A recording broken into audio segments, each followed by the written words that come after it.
పూణేలో గణేశుడు ఎలుక మీద కాకుండా నెమలి మీద స్వారీ చేసే ప్రపంచంలోనే ఏకైక ఆలయం ఉంది.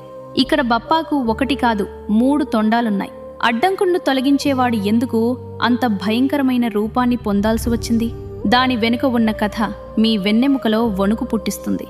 ఈ కథ త్రేతాయుగంలో ప్రారంభమవుతుంది. సింధు అనే రాక్షసుడు సూర్యుని కోసం తీవ్రమైన తపస్సు చేసినప్పుడు అతని భక్తిని చూసి సూర్యదేవుడు కనిపించాడు. రాక్షసునికి సింధు అమృతవరం కోరింది. కాని సూర్యదేవుడు అమృతవరంతో పాటు ఇలా అన్నాడు: సృష్టి నియమాలకు విరుద్ధంగా నేను నిన్ను అమరుడిని చేయలేను అని. కాని రాక్షసునికి ప్రత్యామ్నాయ శక్తిని ఇచ్చాడు. ఒక అమృతకుండను అతని నాభిలో ఉంచాడు. మరియు ఈ అమృతం అతని నాభిలో భద్రపరచబడినంత వరకు మరణం అసాధ్యమని నిర్దేశించాడు. మరణ భయం మాయమైన వెంటనే సింధు నిజమైన రూపం బయటపడింది. అతను 3 లోకాలను, భూమి, ఆకాశం మరియు పాతాళాన్ని ఒక్కొక్కటిగా జయించాడు. అతను దేవతలను ఓడించి వారిని బంధించాడు. సింధు పాపాలు తారాస్థాయికి చేరుకున్నప్పుడు దేవతల పిలుపు విన్న గణేశుడు మయూరేశ్వర్ రూపాన్ని ధరించాడు. కాని ఈ రూపం సాధారణమైనది కాదు. ఎందుకంటే శత్రువు 3 లోకాలను జయించాడు.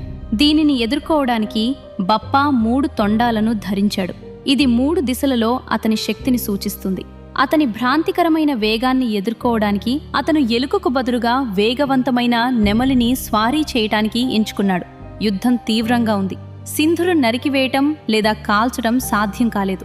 అప్పుడు గణేశుడు సింధు బలహీనతపై దాడి చేశాడు. అది కూడా అతని బలం, అతని కడుపు. బప్పా తన గొడ్డలితో కొట్టి అతని కడుపులో దాగి ఉన్న అమృతకుండను పగలగొట్టాడు.